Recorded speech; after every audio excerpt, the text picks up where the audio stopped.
Ma'am, ako po yung mapapagalitan ni Ma'am kapag nahuli niya tayo dito, Ma'am. Akong kakausap sa kanya.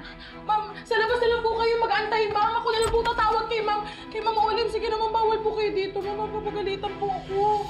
Ma'am, ako po yung mayayari, Ma'am. Sisistante po ako, Ma'am, pag nahuli tayo dito, Ma'am.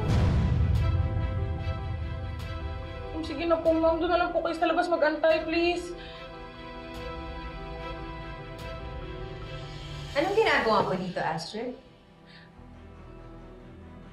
Flora ko ng bahala. Sige po, Ma'am. Pasensya na po. Pasalamat ka, pinauwi kita galing sa Cebu. And here you are. Pinapasakit mo agad ang ulo ko. Nagulat lang ako sa sinabi ni Grace. Bakit nag-order ka ng madaming kaniksi doon? Para na naman ba to kay Mookie? No! Olive, huwag ka na magsinungaling. Alam kong ginagamit mo yung gamot na yan para kay Mookie.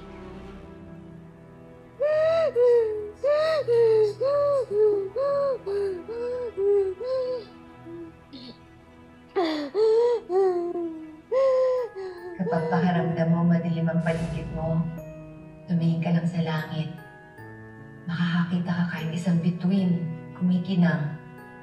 Iilaw ka na. Matapang ako. Matapang ako. Sabi niya, matapang ako.